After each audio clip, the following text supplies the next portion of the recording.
네, 오늘은 마가복음 22번째 시간이고요. 마가복음 15장 1절부터 41절까지 말씀입니다. 제목은 십자가 곁에 선 사람들 해서 오늘 15장을 보면요. 십자가 앞에 서 있는 사람들이 쭉 나오게 됩니다. 그래서 여러 가지 관점으로 볼 수 있겠지만 오늘은 십자가 앞에 어떤 사람들이 있었는가, 어떤 모습으로 있었는가를 중점으로 한번 살펴보겠습니다. 쭉 이제 그곳에 있던 사람들을 이제 나열을 했는데요. 처음부터 등장하는 사람들로 쭉 보면 대제사장들, 장로들, 서기관들. 특별히 설명 안 해도 이제 어떤 사람인지 우리는 수업을 통해 다 들었으니까요. 그 다음에 총독이었던 빌라도, 그리고 로마의 군인들, 그리고 우리가 잘 아는 구레네 사람 시몬, 그리고 예수님 좌우편에 달려있었던 두 사람 강도, 그리고 오늘 등장하는 걸 보면 지나가는 사람들도 있습니다. 또 누가 있죠? 백부장이 있었고요. 예수님께 은혜를 받은 여인들, 이렇게 이러한 순서대로 이제 한번 살펴볼 수 있도록 하겠습니다. 네, 제일 처음에 이제 대제사장들, 장로들, 서기관들 이렇게 있죠. 그래서 한번 살펴보면요. 대제사장들을 먼저 장로들, 서기관들. 자, 1절에 보니까 잘 수는 이제 내용상 다 넣을 수가 없어서요. 이제 간략하게만 넣어놨습니다. 자, 이들이 어떻게 했냐면 예수를 결박하여 끌고 가서 빌라도에게 넘겨주었습니다.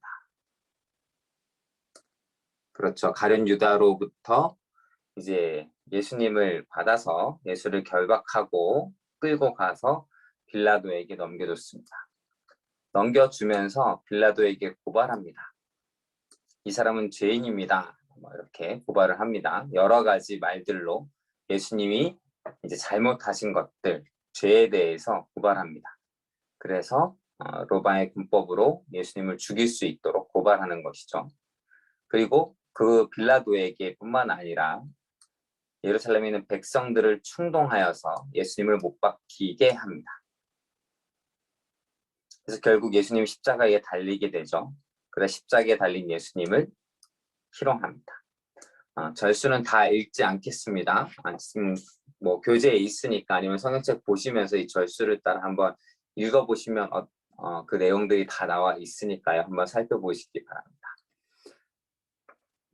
어떻게 보면 하나님의 말씀을 제일 잘 알았고 저 율법을 제일 잘 알았고 하나님의 뜻을 가장 잘 알 수 있는 사람들이 오히려 예수님을 잡아서 결박하고 베드로에게 넘겨주고 백성들을 충동질하고 로마 총독에게 이제 죽여야 된다고 죄인이라고 하죠. 또한 십자가에 못 박힌 예수님을 조롱하고 이런 일들을 행하게 됩니다.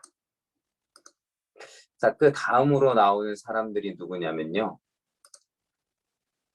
이제 빌라도죠. 예수님을 대제사장들, 장로들, 서기관들로부터 받았습니다.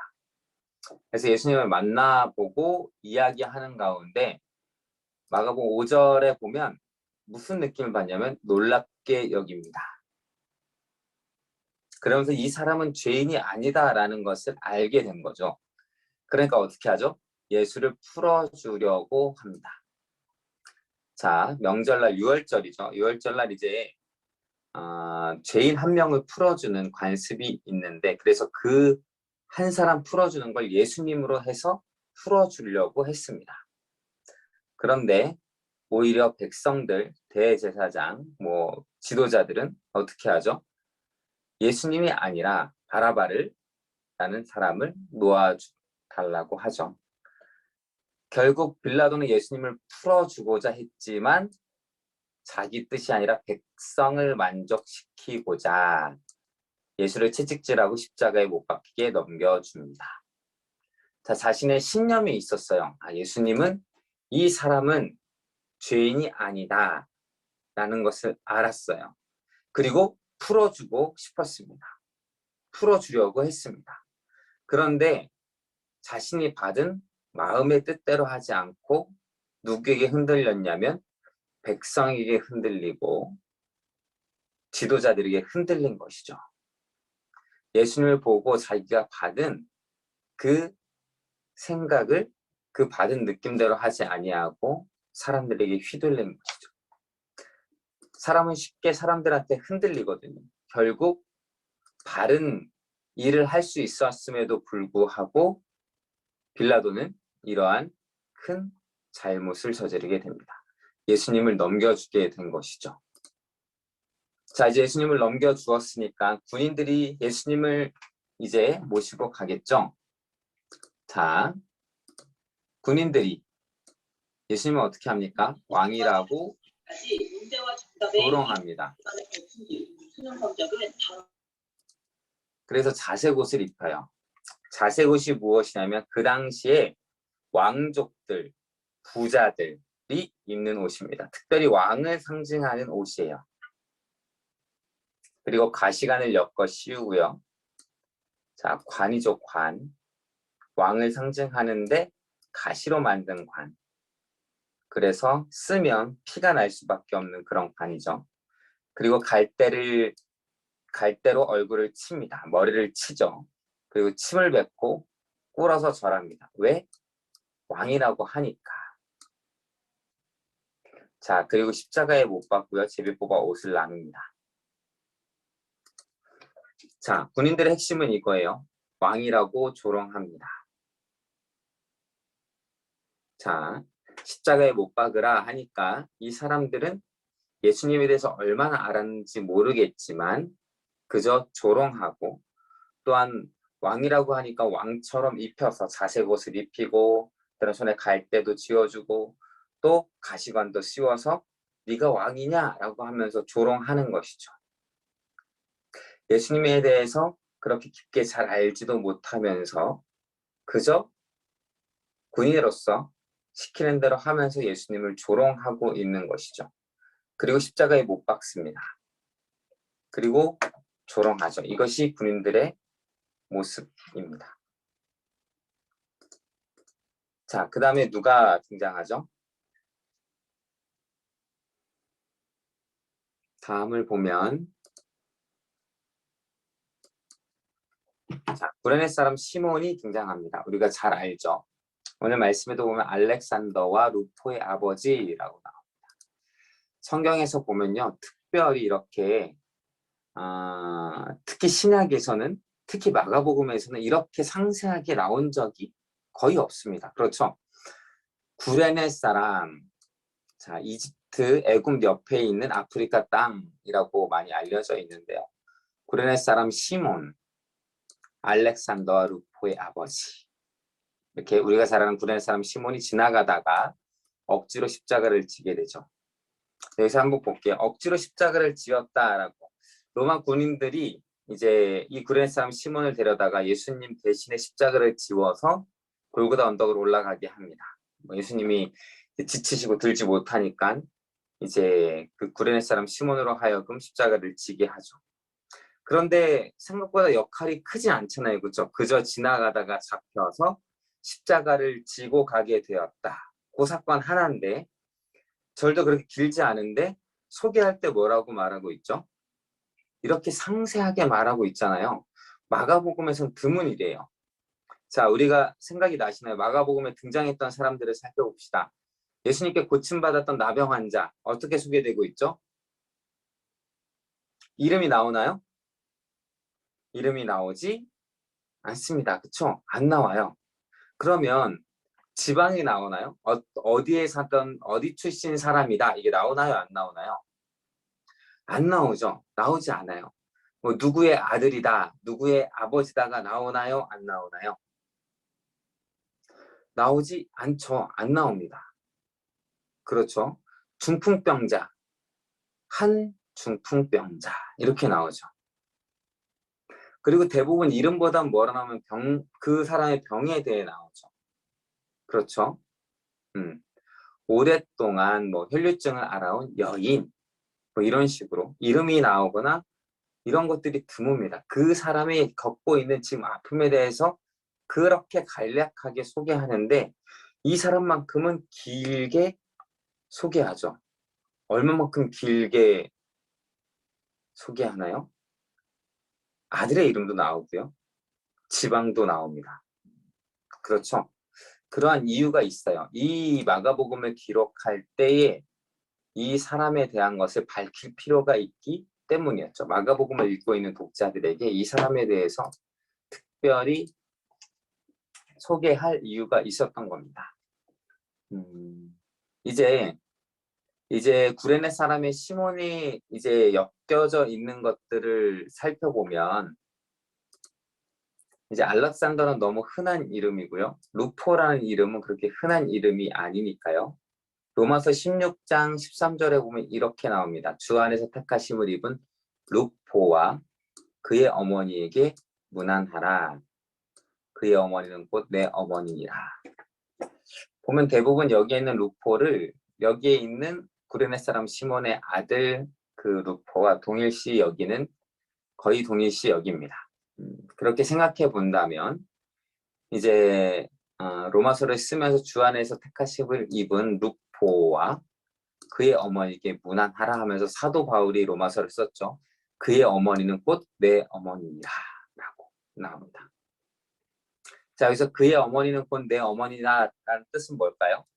진짜 바울이 내 어머니, 진짜 어머니는 그 사람이 내 어머니다라고 하는 게 아니라 그 사람이 내 어머니와 같은 사람이다 이런 표현이죠.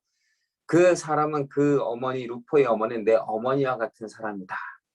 누구한테 이런 표현을 쓰죠? 어머니와 같이 돌봐준 사람, 헌신한 사람, 희생한 사람을 이렇게 하겠죠. 정말 이제 어머니와 같은 분들. 저도 뭐 동도교회에 이제 어머니와 같은 권사님들이 참 많이 계셔서 중학교 때 선생님도 계시고 고등학교 때 선생님도 계시고 뭐 초등학교 때 선생님도 계시고 그럼 정말 어머니처럼 대해주셨던 분들도 계시고 친구 어머니 권사님들도 계시고 이제 계신데 그분들을 향해 나의 어머니다 나를 생각해 주셨다 기도해 주셨다 돌봐 주셨다 이렇게 말할 수 있는 것이죠. 사도 바울도 지금 그렇게 말하고 있는 것입니다. 사도 바울이 루포의 어머니를 그렇게 표현하고 있어요. 근데 왜 루포의 어머니가 사도 바울을 그렇게 돌보고 챙겼을까요?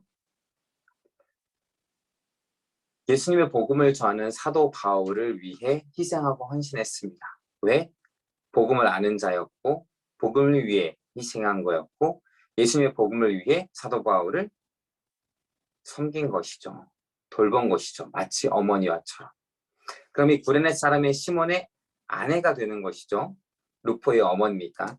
그러면 이렇게 유추해 볼 수 있습니다. 구레네 사람 이 시몬이 그때 예수님의 십자가를 지고 갈 때에는 억지로 지고 갔지만 그렇죠. 억지로 지고 갔지만 그때 그 일을 통하여서 예수님을 알게 되었고 그 집안은 예수님을 믿는 사람이 되었고 그 집안은 예수님을 복음을 위한 사도 바울을 위해 헌신하고 희생하고 섬겼던 집안이 되었다라는 것을 볼 수가 있습니다. 그러니 그 당시 복음이 전파되고 많은 교회 가운데에 이제 복음서가 전파될 때쯤에는 이렇게 자세하게 소개할 필요가 있었던 것이죠. 이런 복음의 역사로 말미암아 사도 바울을 섬기는 이런 가정이 생겨나게 되었고 그런 모든 과정으로 말미암아 복음이 너희들에게 전하게 되었다라는 것까지 알려줄 수 있는 대목이죠. 자, 이처럼 이제 모두가 대제사장, 장로들 그리고 또 빌라도 그리고 군인들 예수님을 조롱하고 예수님을 향하여서 십자가에 못 박는 그런 행위를 했지만 그 가운데서 또 예수님을 만나는 사람이 있었고 그로 인해 복음을 믿고 변화된 사람이 있었다라는 것을 보여주고 있습니다. 다음 사람들 한번 살펴볼까요? 자, 두 사람의 강도가 있습니다. 예수님 좌우에 못 박힌 강도죠. 하나는 좌편에, 하나는 우편에. 우리가 잘 아는 이야기는 누가복음에 나와 있는데 누가복음 말씀을 한번 살펴볼게요. 글씨가 작아서 안 보일 수도 있지만 제가 읽겠습니다.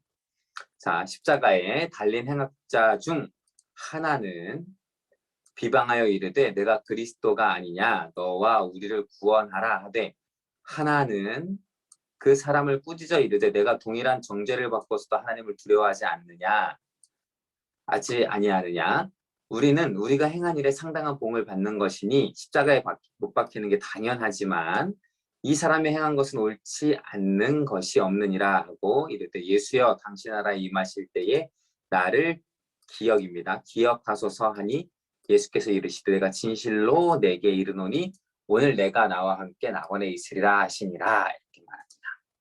우리가 잘 아는 사건이죠. 십자가의 두 강도가 이제 달렸는데 그 중에 한 명은 예수님을 비방하고 조롱하지만 그 중에 한 명은 그 비방하는 행악자, 그 강도를 향하여서 그러면 안 된다 하고 예수님을 향하여서 나를 구원해 달라고 이렇게 말합니다. 그리고 예수님께서 낙원에 있으리라 라고 말하죠. 자, 가끔 나오는데 자, 구원받은 강도는 오른편에 있는 강도입니까? 왼편에 있는 강도입니까? 네, 성경에 나와 있지 않아요. 그냥 하나는 이렇게 나와 있습니다. 누가복음, 아까 읽은 누가복음에만 그 구절이 나와 있어요. 마태복음, 마가복음에는 어떻게 나와 있냐면 둘 다 예수님을 비방하고 조롱했다라고 나와요. 성경이 서로 틀린 거잖아요. 그렇죠? 자, 오늘 마가복음 교재를 한번 살펴볼까요? 성경이나. 자, 32절을 보세요. 그리고 마가복음 27장 44절에도 뭐라고 나와 있죠?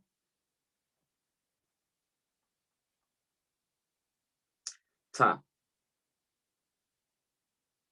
뭐라고 말하냐면 다 예수님을 조롱합니다. 그쵸? 그 중에 한 명이 예수님을 향하여 누가복음처럼 그렇게 말하는 사람이 없어요.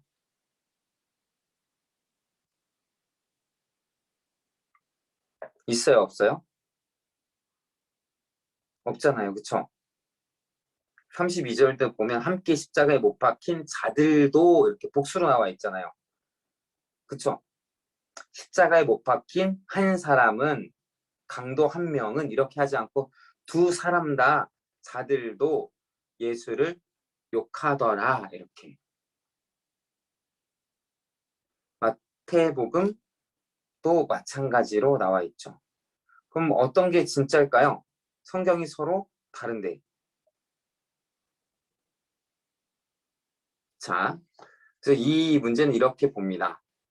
두 강도 다 예수님을 조롱하고 같이 욕하다가 한 명이 예수님이 십자가의 그 모든 모습 하시는 말씀을 듣고는 변화되어 이제 예수님을 욕하고 조롱했던 것들을 회개하고 예수님께 자신을 불쌍히 여겨달라 구원해달라 이렇게 많은 학자들은 해석을 하고 있습니다. 뭐 이렇게 일단 마가복음에서는 무엇을 나타내고 있냐면 예수님을 못 받고 모두가 예수님을 조롱하고 욕하고 예수님의 복음의 사역을 깨닫지 못했다라는 데 초점을 맞추고 있어요. 그래서 두 강도다 이렇게 예수님을 조롱하고 욕하는 것으로 마치고 있지만 누가복음에 의하면 그 중에 한 사람은 구원받았다라는 것들을 비교해서 볼 때 알 수는 있습니다. 자, 계속 그 관점에서 볼까요? 뭐냐면 예수님의 복음의 구원의 사역을 깨닫지 못하고 십자가를 바라보는 사람들을 계속해서 살펴봅시다. 그냥 지나가는 자들이 있었어요. 지나가는 자들. 이제 예루살렘에서 가장 잘 보이는 언덕, 골고다 언덕 가운데에 십자가가 있으니까 이제 예루살렘을 지나가는 사람들, 또 명절이잖아요. 그러니까 지나가는 사람들이 예수님의 십자가를 못 박힌 것을 보았습니다. 어떻게 하죠? 머리를 흔들며 예수님을 모욕합니다. 그리고 뭐라고 말하죠? 십자가에서 내려오라. 지나가는 자들은 자기 머리를 흔들며 예수를 모욕하여 이르되 아하 성전을 헐고 사흘에 짓는다는 자여 내가 너를 구원하여 십자가에서 내려오라 라고 합니다. 예수님께서 이전에 이제 성전을 헐라 내가 사흘 만에 짓겠다 라고 했죠. 그리고 자기 자신을 가리켜 한 말씀이더라 라고 성경은 나와 있습니다. 그런 이제 그 말씀을 예수님 자신을 향하여 말하는 것을 알았는지 몰랐는지는 자세히 나와 있지 않지만 중요한 건 예수님을 조롱한 것이죠.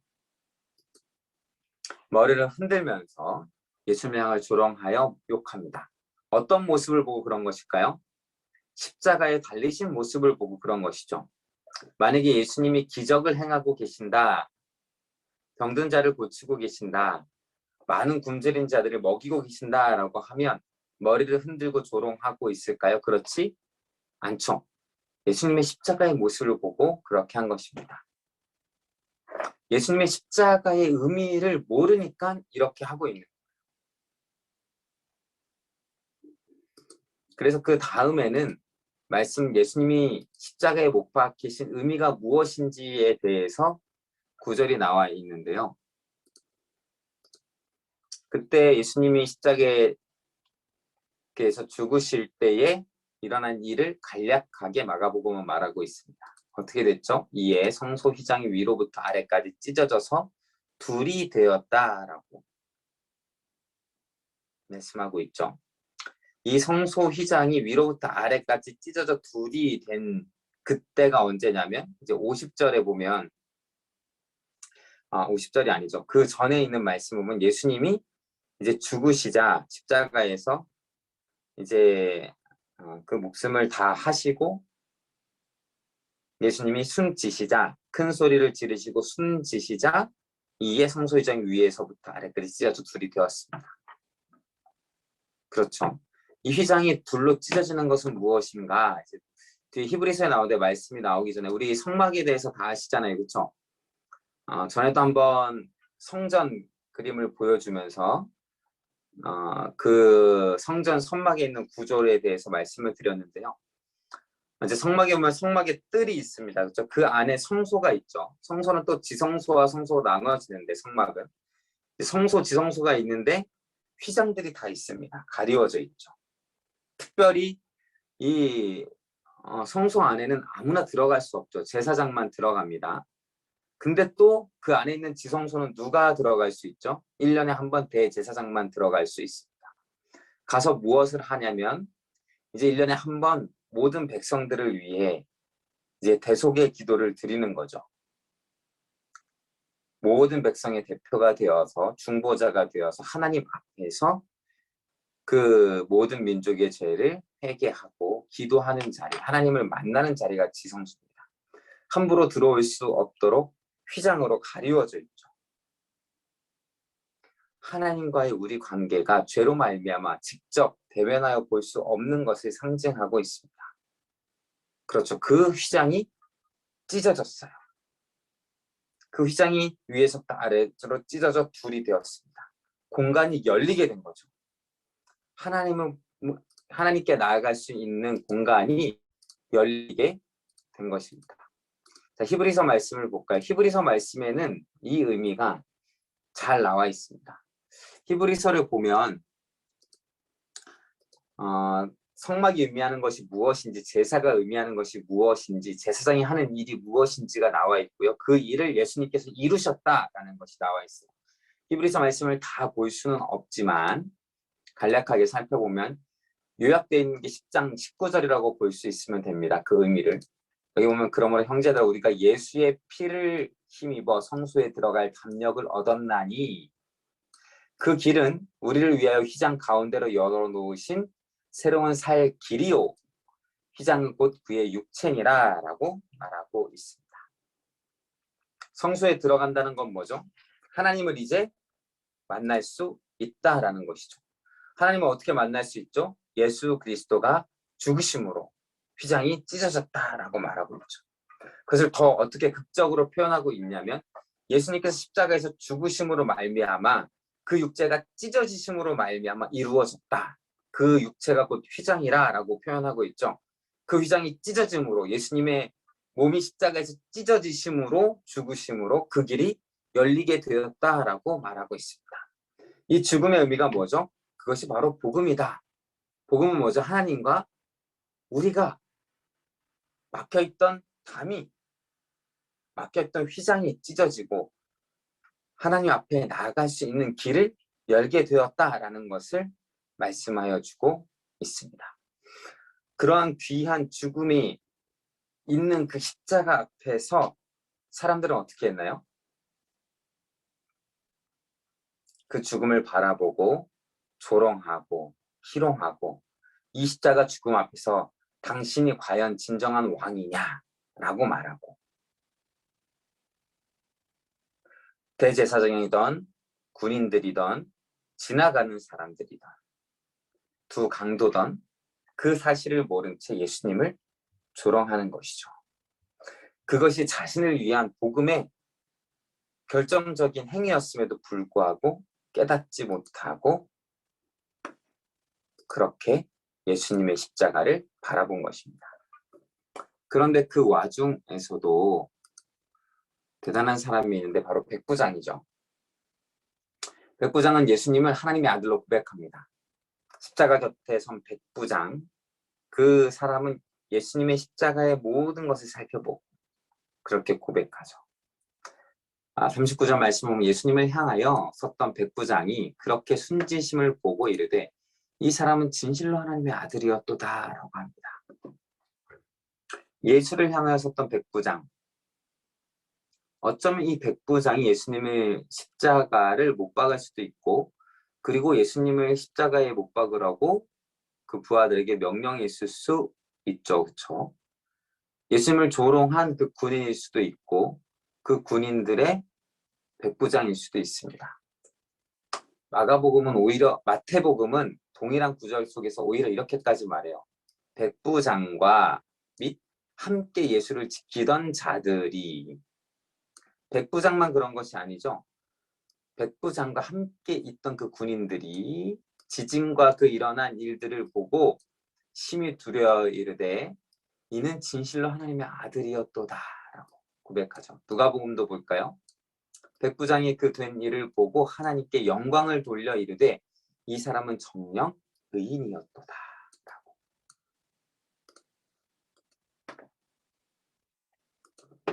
무엇을 말합니까?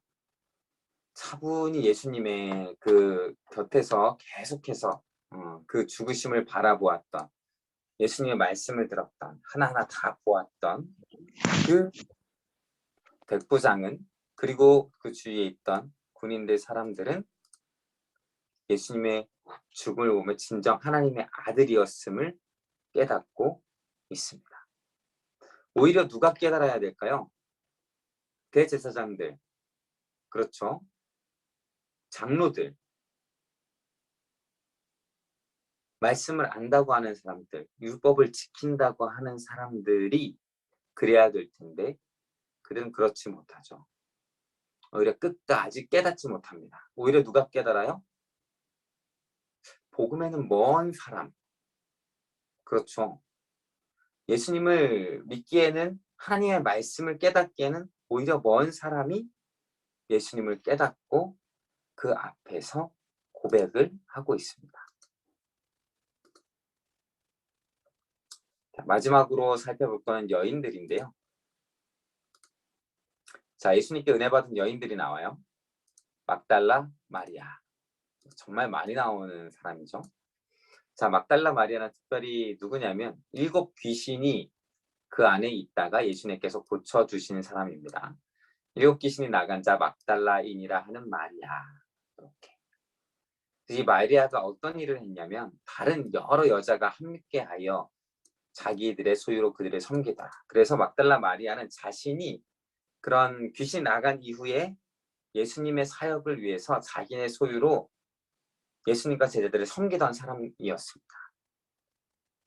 여기에 보면 마리아뿐만 아니라 다른 여러 여자들이 함께 있었죠. 여인들이 함께 있었습니다.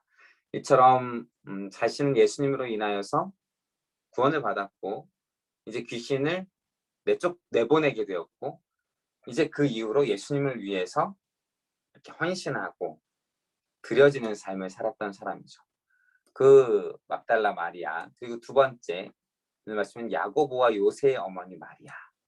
자, 요셉 아니야? 라고 말할 수 있는데 오타 아니야? 라고 말할 수 있지만 요새가 맞습니다. 야고보와 요새의 어머니 마리아. 여기에 보면은 이 마리아가 누구냐면 글로바의 아내, 성경 안에 있습니다. 글로바의 아내 마리아. 누가복음인지 마태복음인지 제가 헷갈리는데요.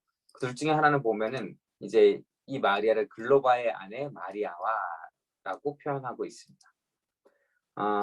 다 이름이 있는 걸 보면 그 당시 교회에서 어느 정도 알려진 사람이라고 알 수 있겠죠. 자, 글로바의 아내인데 글로바가 누구냐? 라고 하면 누구냐면 엠마오로 내려가던 두 제자, 기억이 나십니까? 마가복음에는 뭐 말고 다른 복음서도 다 합쳐서 보면 이제 나오죠. 자, 엠마오로 가던 두 제자의 이름이 나오는데 그 이름 한 명이 글로바입니다. 그래서 엠마오로 가던 두 제자 중에 한 명의 아내라고 알려져 있습니다. 그 아내도 함께 있었고요. 그 다음에 살로메라고 있는데 야고보와 요한의 어머니예요. 그 외에 많은 여인들이 멀리서 바라봤죠. 자, 한번 얼마나 그 모습이 참 마음이 그랬을까요? 첫 번째를 한번 살펴볼까요? 다른 사람은 자세히 안 나와 있으니까 막달라 마리아부터 살펴볼게요. 자신이 7 귀신 때문에 괴로운 삶을 살았습니다. 근데 예수님이 자신을 고쳐주셨어요. 귀신을 내쫓아 주셨습니다. 그래서 그 예수님께 자신의 모든 것을 다해서 예수님의 사역을 위해 헌신했어요. 앞으로도 계속 헌신하려고 했겠죠. 예수님께 십자가에서 못 박혀 죽으셨습니다. 그 모습을 바라보는 마리아. 근데 이 마리아는 부활 이후에도 계속 나오게 되죠. 이 막달라 마리아는. 그 예수님의 십자가 죽음을 바라보는 막달라 마리아의 심장. 그리고 또 한 명을 살펴보죠. 누구냐면 살로메라고. 야고보와 요한의 어머니죠. 그렇죠? 자, 야고보와 요한의 어머니가 뭘 했죠? 예수님이 십자가에서 죽으시기 전까지 무엇을 하던 여인이죠? 자기 아들들을 하나는 예수님 우편에 하나는 좌편에, 한마디로 예수님께서 왕이 되시면 우리 야고보와 요한을 중책을 맡겨주세요. 그쵸? 출세하게 해주세요. 높은 자리에 앉혀주세요. 이렇게 로비하던 여자입니다. 자기의 아들이 잘 되는 걸 꿈꾸던 여인이죠. 그래서 예수님한테까지 그렇게 말했던 여인인데 그 예수님이 왕이 될 줄 알았는데 십자가에서 죽으셨어요. 그 예수님을 멀리서 바라보는 살로메의 마음. 자, 예수님의 십자가를 바라보면서 여러 가지 마음이 들 수 있겠지만 이들은 끝까지 뭐를 알지 못했어요? 이것이 복음을 위한 예수님의 사명이었다는 것. 나를 위한, 하나님과 나를 이어질, 휘장이 찢어지고 그 막힌 것이 무너지는 그 이름을 깨닫지 못하고 바라보고 있습니다. 자, 마가복음은 이렇게 보여주면서 우리는 어떤 위치에서 예수님을 바라보고 있는가 우리에게 던져주고 있는 거예요. 자, 십자가는 우리에게 어떤 의미죠? 우리는 어떤 모습으로 예수님의 십자가를 바라보나요?